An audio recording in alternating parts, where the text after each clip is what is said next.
دیکھتے ہیں اس کو. یہ ہماری جو ہے فریم 30 پر جو ہماری کی ہے اس کی کو ہم ڈیلیٹ کرتے ہیں. فریم 30 پر موجود کی ڈیلیٹ کی آل. یہ ہماری فریم 30 پر موجود کی ڈیلیٹ ہو گئی. اب پوزیشن دیکھتے ہیں کہ کیا ہے. کیونکہ یہ کی پیرنٹ پر لگی ہوئی ہے اس لیے اب یہ 15 پر ہی باؤنس کرتا رہے گا. نیکسٹ ہم اپنا اگلا کام آگے بڑھاتے ہیں کہ ہم کس طرح سے ان کو چینج کریں. اس کی پوزیشن کو سیٹ کریں. آٹو کی کا بٹن ایک مرتبہ پھر آن کریں. یہ ہم نے آف اس لیے کیا تھا کہ اس وقت آپ کو یاد ہوگا ہم ڈمی آبجیکٹ کو یہاں سے پیچھے کھینچ کر لائے تھے. اگر یہ بٹن آن ہوتا اور ہم آبجیکٹ کو پیچھے کھینچ کر لاتے تو اس کو پیچھے کھینچ کر لانے کی بھی مووی بن جاتی. آف کیا تھا تو اس وقت پیچھے کھینچ کر لائے اور کچھ نہیں ہوا کیز پر اثر, کیونکہ اب نئی حرکت پر مووی اینیمیشن نہیں بنی. اب ہم ایک مرتبہ پھر اس کو آن کرتے ہیں. آٹو کی کا بٹن, ٹائم سلائیڈر کو فریم 45 پر جہاں پہ ہم نے اپنی ایک کی ٹچ کرتی ہوئی سرفیس کو انٹر کیا. میں نے یہ سامنے لکھا ہوا آ گیا تھا. یہ دیکھیں میں نے یہاں 45 لکھا, یا آپ ٹائم سلائیڈر کو کھینچ سکتے ہیں. یہ دیکھیں 45 پر یہ اس کو چھو رہی ہے. اس پوزیشن پر ایک مرتبہ آئیں. آٹو کی کا بٹن آن ہے. اب ہم اپنے اس آبجیکٹ کو اگر موو کریں گے تو اس پر کیز لگتی چلی جائیں گی. فرض کریں ہم ایک اس کو موو کرتے ہیں, اس کی یہاں لگاتے ہیں, ساتھ کے ساتھ ہمیں ٹریجیکٹری بھی دکھائی دے گی. اس کے بعد ہم نے یہ کی لگائی ہے 45 پر. نیکسٹ کی ہماری جو چھو رہی ہے سرفیس کو وہ 75 پر ہونی چاہیے, جس طرح سے ہم 15 کے حساب سے کیز لگاتے ہوئے آ رہے ہیں. 75 پہ ہماری نیکسٹ کی, اگر آپ چیک کرنا چاہیں تو آپ مووی چلا سکتے ہیں, یا آپ اس کو ڈریگ کرتے ہوئے 75 پر لے جا سکتے ہیں. 75 پر بالکل وہ ٹچ کر رہا ہے. یہاں سے ہم پھر اپنے ڈمی آبجیکٹ کو کھینچیں گے, اور اب ہم اس کو یہاں چونکہ ساتھ ہی نہیں, اس کو ہم تھوڑے سے فاصلے پہ تاکہ ہماری باؤنس ٹھیک نظر آئے رکھ دیتے ہیں. یہ ہماری نیکسٹ باؤنس ہے. اس کے بعد والی کی اگر ہم کیلکولیشن کریں تو 105 پر ہونی چاہیے. ہم 105 پر دیکھتے ہیں. پھر ہماری کی جو ہے وہ زمین پر ہی ہے, اس سے پہلے دیکھیں وہ آسمان پر ہے. ہم 105 انٹر کرتے ہیں تو کی نے چھو لیا. یہاں سے ہم اس کی کو اس پوزیشن پر رکھ دیتے ہیں. اس پوزیشن پر یہ ذرا اونچی ہو گئی, ان کو چھو نہیں رہی. ایکس نیچے ہے. آبجیکٹ تو ویسے ہی سلیکٹ ہے, آٹو کی آن ہے, آبجیکٹ پر کی تو لگتی ہی جائے گی. اس کو ہم کھینچ کر اس کے اوپر فٹ کر دیتے ہیں تاکہ یہ اس کو لگتا ہوا محسوس ہو. ہم نے تمام کیز جو بھی زمین پر چھونے والی تھی, کیونکہ اس کے بعد سرفیس کو چھونے والی کی نہیں ہے, 120 تک بھی ہم نے وہ لگا دی. اب ہم اپنی مووی کو چلا کر پرسپیکٹیو ویو میں دیکھتے ہیں کہ ہم نے کیا کارنامہ سر انجام دیا ہے. بہت خوب, ہم نے بہت اچھا کام کر لیا. اس کے بعد ہم مووی آف کرتے ہیں. ہم نے مووی تو بنا لی لیکن ہمارے پورے ورڈز پر یہ مووی نہیں آ رہی. ہم اس پورے ورڈز پر اگر اس مووی کو آگے بڑھانا چاہیں تو ہمیں کیا کرنا ہوگا. اس کے بعد ہمیں کوئی پرابلم نہیں ہے, ہمارے پاس جو فریمز ہیں صرف ان کو بڑھانا ہے اور ڈمی آبجیکٹ کو آگے سے آگے لگاتا جانا ہے. فرض کریں 120 پر ہماری مووی جو ہے اس میں یہ دیکھیں ہم اس کے فریمز کو بڑھاتے ہیں. آپ ٹائم کنفیگریشن میں آئیں, 120 سے آپ 300 کر دیں. 300 کرتے ہی ہمارا ٹائم سلائیڈر جو ہے وہ نیچے 300 تک چلا گیا ہے. ہم جو دیکھتے ہیں ہماری بال کی باؤنسنگ بدستور ہے, اس لیے کہ بال کی باؤنسنگ کو ہم نے اپنے گراف ایڈیٹر میں جا کے یہاں پہ سیٹنگز کے ذریعے, میں بار بار دکھا رہا ہوں اس کی ضرورت ہے, انٹر-ایکٹیو اپڈیٹ کر دیا تھا. اور یہاں سے ہم نے اس وقت سلیکٹ کیا تھا صرف ایکس پوزیشن کو.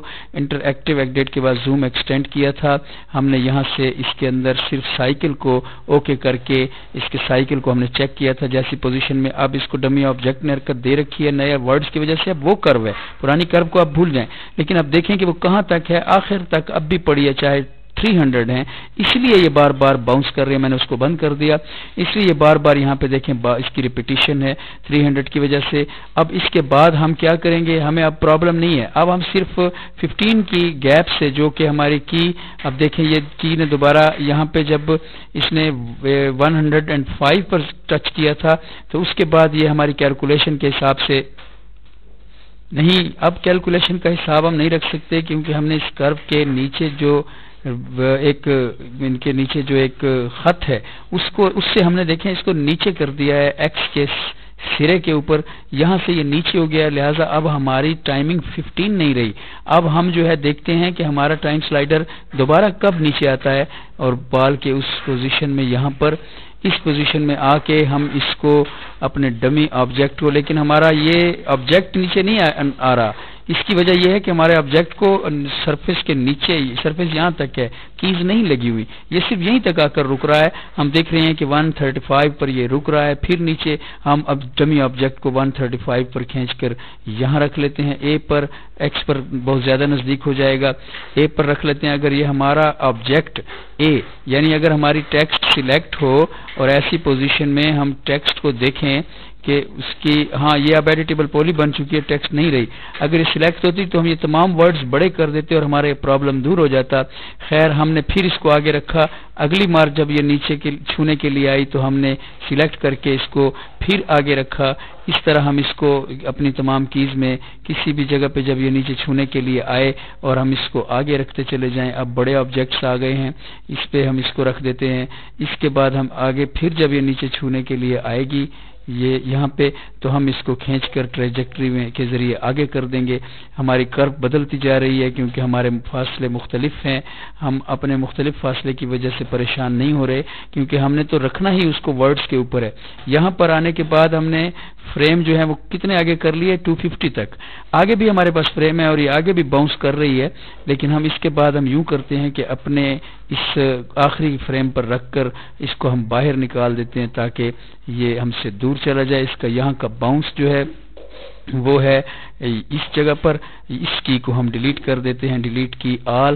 اب یہاں پہ کی نہیں ہے، یہاں کا باؤنس جو ہے اب نہیں ہے، ٹریجیکٹری کی شکل میں پرانی تصویر نظر آ رہی ہے. اب اگر ہم اپنی مووی کو چلائیں تو آپ دیکھیں گے کہ ہم نے کیسی مووی بنائی. یہ ہماری مووی الفاظ کے اوپر جمپ لیتی ہوئی، اچھلتی ہوئی. یہاں پہ ذرا سی غلطی ہو گئی ہے، آپ اس غلطی کو انشاءاللہ نہیں دہرائیں گے. یہ باؤنس تو ابھی تک موجود ہے. دراصل ہم باؤنس جو ہم نے ہٹانا تھا وہ آبجیکٹ پر سے ہٹانا تھا. ہم نے بھی تھوڑی سی نادانی کی، یہ آبجیکٹ ہے اور باؤنس تو اس پر لگا ہوا تھا اور اس باؤنس کو ہٹانے کے لیے ہمیں پیچھے ہٹانا پڑتا، پھر ہمیں گراف ایڈیٹر میں جانا پڑتا اور یہاں سے ہم اپنے اس باؤنس کو آخر میں جا کر ہٹاتے. لیکن لیسن مکمل ہو چکا ہے اس مووی کو بنانے کا، اس لیے میں اس کی مزید لینتھ میں نہیں پڑتا. ہم اس سے آگے کیا کریں گے وہ دیکھتے ہیں. اس لیسن میں آپ نے سیکھا اگر ہم اس کو ہائڈ کر دیں ٹریجیکٹری کو، پراپرٹیز میں جا کر پراپرٹی میں ٹریجیکٹری آف اور ہم اس کو اوکے کر دیں اور اس کے بعد ہم اس آبجیکٹ کو سلیکٹ کر کے اس کو ہائڈ سلیکشن کر دیں اور ہم اگر اس کو بھی ہائڈ کر دیں تو اچھا ہے، ہائڈ سلیکشن کر دیں تو اب ہمیں اگر ہم گریڈ کو بھی شو گریڈ سے آف کر دیں تو اس وقت ہمارے پاس ایک مووی ہے جو ہم نے ابھی بنائی ہے اور اتنی اچھی تو نہیں ہے لیکن آپ نے اس سے بہت کچھ سیکھا، نئے ٹولز، نئی باتیں، یہ اینیمیشن آپ سیکھ رہے ہیں. اس طرح سے آپ مختلف چیزوں پر، آپ دیواروں پر، آپ ستونوں پر یعنی پلرز پر، مختلف چیزوں پر بال کو مختلف ٹپس دے کے کارٹونک قسم کی موو پیدا کر سکتے ہیں. اسی طرح آپ اپنے مقاصد کے لیے بھی کسی چیز کو جو ہے وہ ضروری تو نہیں ہے کہ بال ہو، وہ کوئی سلنڈر ہو سکتا ہے جو اوپر سے نیچے ہو رہا ہو، اس کو مختلف جگہ پہ آپ جو ہے ٹریجیکٹری کے ذریعے سیٹ کر سکتے ہیں. یہ مشینری میں بھی آپ کے بہت زیادہ کام آ سکتا ہے. اس کو نزدیک کرتے ہی میں اپنا یہ لیسن فنش کرتا ہوں اور اس سے اگلا لیسن جو آج کے حصے کا شامل ہے اس کو میں آپ کے سامنے پیش کرتا ہوں. یہ لیسن ختم کرنے سے پہلے اوئے ہوئے ہوئے